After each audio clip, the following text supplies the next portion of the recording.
Hello and welcome everybody to Game 2 of Beastyqt versus Elfi. Spawning here in the top right position of Crevasse as the yellow Terran, we have Beastyqt. Spawning here in the bottom right position, playing from Team Virus, playing as the red Protoss, we have Elfi. Beastyqt was able to take game 1 with some solid bio play, just very safe playing. Really in the early game it was really just lots of small pokes that he did where he was able to just do small amounts of damage, get him a few small gains, and that really helped him. Ended up helping him quite a bit in the long term. 5 or 6 probes killed here, 5 or 6 killed probes there, and it pretty much just equaled up to a faster expansion from Beastyqt, and some multi-prong attacks really caught Elfi off guard there, so he was able to do some very good damage early on, and Beastyqt was just playing so safe, saved so much of his units, really did a lot of damage for no cost and no loss of his own units. So brilliant, smart, safe play from Beastyqt. I always like safe play. There are some players out there that just love to be aggressive, like to be that aggressive player that just goes in and constantly tries to do a lot of damage, maybe sticks on one base for a while, tries to do damage and then expand.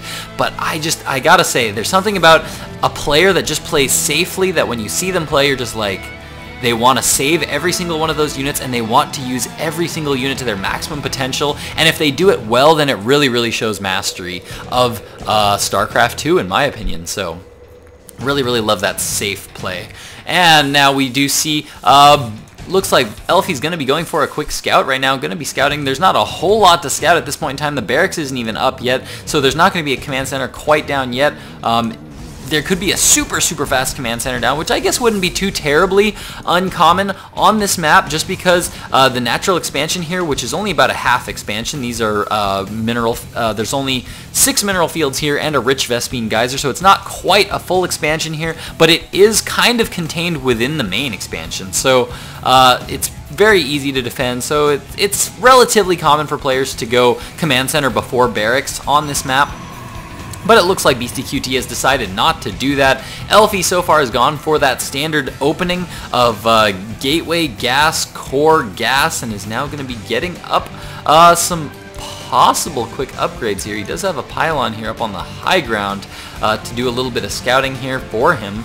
A little bit of a forward pylon, I guess. I'm not entirely sure I like this pylon positioning. I would almost prefer it to be here on this low ground or just at the top of the ramp. I'm not entirely sure I understand why this is up on that high ground there, where he's not going to have quite as many options for warping in units on either the high or low ground, and it's not going to give him any particular vision. Not quite sure about that pylon placement there from Elfi, but hey, you know what? Elfi's the professional player and I am not. Now, we do have one Reaper out on the map here for Beastyqt, interestingly enough. He's going to be going for some kind of a Reaper opening here. In the meantime, Marauders now being produced out of this one barracks. Do we have any other buildings going up yet for Beastyqt at all? No, it looks like nothing up at all here for Beastyqt. Just going to be going off this one barracks, and there we go. Command center just now being dropped down here by Beastyqt. Going to be getting up that command center fairly early. It's not the quickest command center they could be getting up, but it looks like Elfi is going to be going for the same as he's saving up those resources, and there we go. The Nexus now being dropped down by Elfi. Now, what kind of tech is Elfi going to be going for? Considering what he saw his opponent go for in the last game with lots of drops, lots of small groups of Marines and Marauders, which are very effective in small numbers, then I think that he might choose to go maybe for some Colossi tech, maybe try to go for, yeah, there we go, robotic facility now coming up for Elfi. What was I saying? Oh yeah, some Colossus tech, maybe some Immortal tech could potentially be good if his opponent decides to go a little bit heavy on the Marauders. There's several options here available for Elfi. Could be going for that High Templar, but considering that he did throw down that fast robotics facility followed by another gateway, it looks like it's going to be some gateway robo mix of units. There we go, third gateway now coming down, so it's going to be a little bit of a 3-gate robo here from Elfi. On I don't know, 1.5 bases, maybe 2 bases. That one Reaper getting up into the natural expansion there, picking off, ooh, nice little pick off there by Elfi. Beastyqt doesn't quite pull it back there in time and not quite far enough, and he does lose it. But now, wow, very fast command center coming out of Beastyqt right now as he's throwing down a third, getting ready to take a third very fast right now. He's only got 3 barracks up right now. One does have that tech lab, and he is researching stim. That to me tells me that he's most likely going to be looking to get very aggressive aggressive here. Tech Lab and a reactor going down on the other 2 barracks as well. So far, just 1 gas here for Beastyqt, and he's taking his 2nd gas at this Rich Vespene Geyser. I really like this move from Beastyqt. If you're going to take only 2 gas, well, take this one inside your natural expansion, because it is a Rich Vespene Geyser, meaning he's going to be returning more gas per trip back than usual. So I really like that play there from Beastyqt, and yeah, looks like we do have an observer now moving across the map here for Elfi. It is going to be checking out the saturation in his opponent's natural base as he now moves into the middle of the base to see lots of Marines, lots of Marauders, and how is he going to react to this? We do actually see a Warp Prism now being trained here for Elfi while a Robotics Baby is thrown down. I actually really like that. I think that's actually a really smart play there from Elfi. Whoa, did he just cancel it? I think he did just cancel it. Yeah, because I think it got, I don't know. I'm not sure about that cancel. I actually really liked that play from Elfi.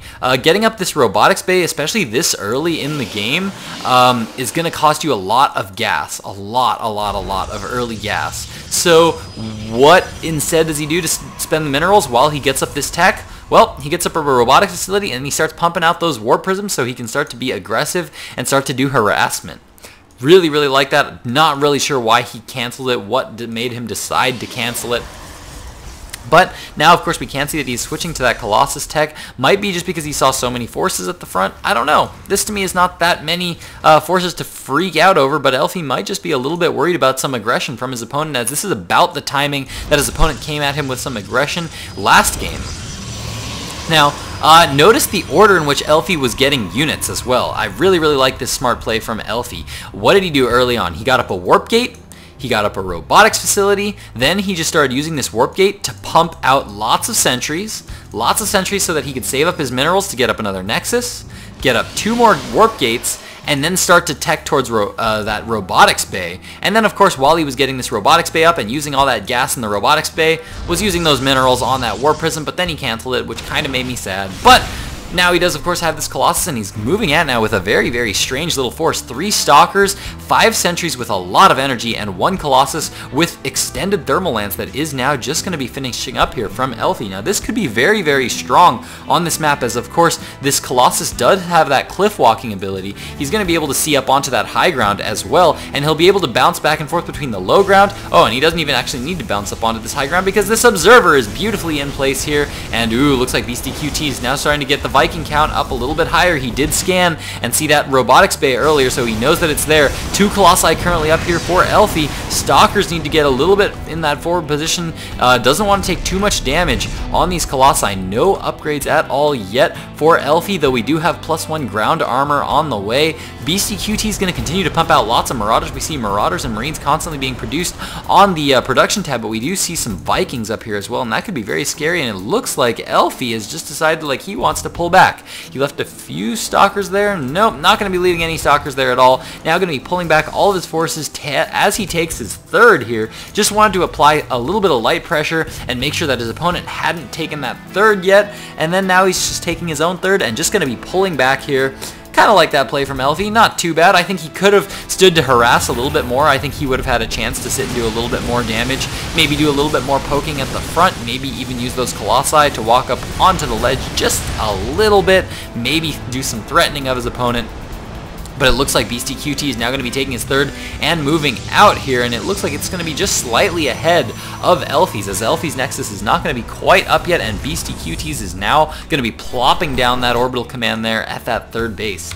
Let's check out the Harvester count right now, as Elfi is actually up by quite a bit right now. 57 Harvesters to the 44 of Beastyqt, so he's actually looking pretty good there. Forge is now up. +1 ground armor just about to be finishing here for Elfi. Looks like we do currently have 8 Warp Gates coming up right now for Elfi, and more are being thrown down. So Elfi definitely likes to favor this this high gateway count.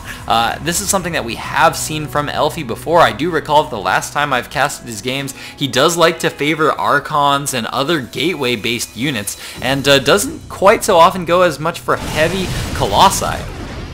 Now, Beastyqt is going to be moving forward here, and he's got a large force right now. No upgrades interestingly enough. There is double engineering bay up right now, as well as an armory up, interestingly enough, as well. But this the double engineering bay now researching +1 attack and ground armor for the Bioforce's Ghost Academy, now being thrown up here for Beastyqt as well. Once again, the double starport is up, both with reactors producing a lot of Vikings, and now it looks like Beastyqt moving forward just enough to take the middle of the map, pushing forward a little bit, threatening his opponent a little bit as he takes the Xel'Naga watchtowers, and now he has got the map control advantage right now.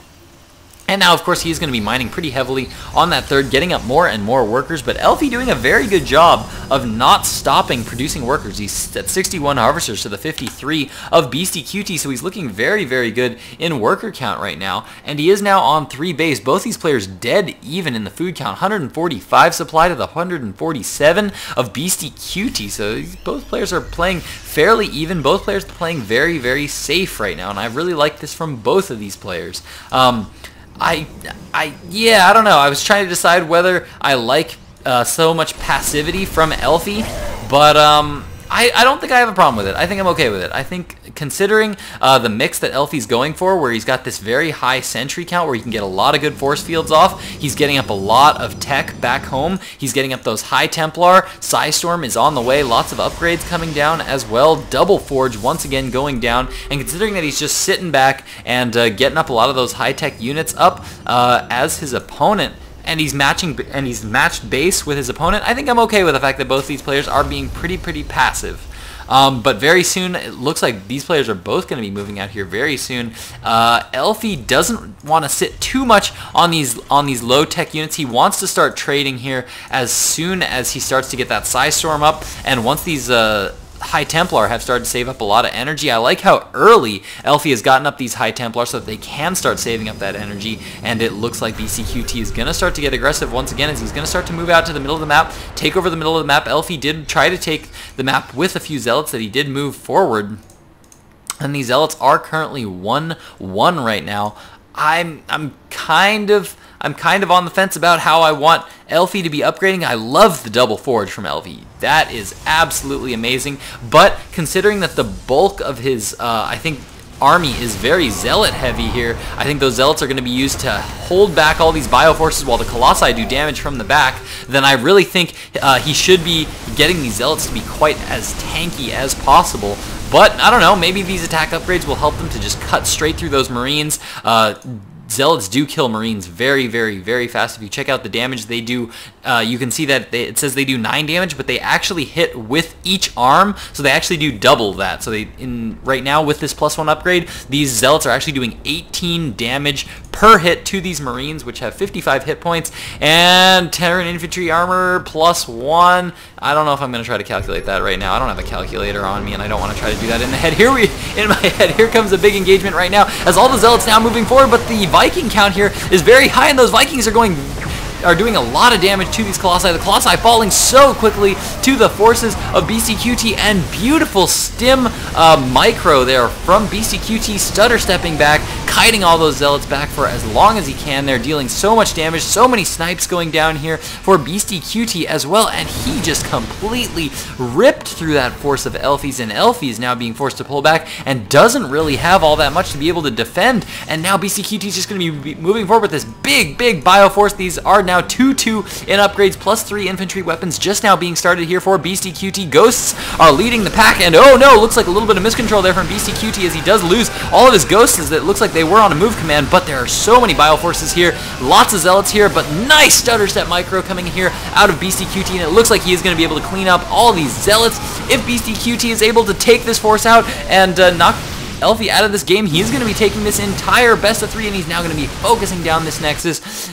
Elfi trying to take a 4th base here, but I don't think he's quite going to have enough to be able to deal with this high Marauder count here from Beastyqt. Marauders, of course, so good against gateway units, and look at that micro. Did you see that micro? He left this group of units attacking at the front while the 4 Marauders that were being attacked, he would pull them back, kite them back, while this group of units was constantly shooting the units as they move. Beautiful kiting there from Beastyqt. Beastyqt takes the series 2-0, so beautifully played game there by Beastyqt, and I really, really liked it. That was actually the first time that I've actually watched him and been like super, super impressed with his play. His play there was very, very smart. It was very clean, very efficient, and just very, very safe. Absolutely loved that play from Beastyqt. I'm going to have to be watching out for him a little bit more because that was just ridiculously good. Really, really liked that. I hope you guys really liked it too. If you did, please hit that subscribe button. Comment down below if you want to send some user-submitted replays over. I actually didn't get that many, so I don't know that I'm going to be making this a regular thing. I don't know.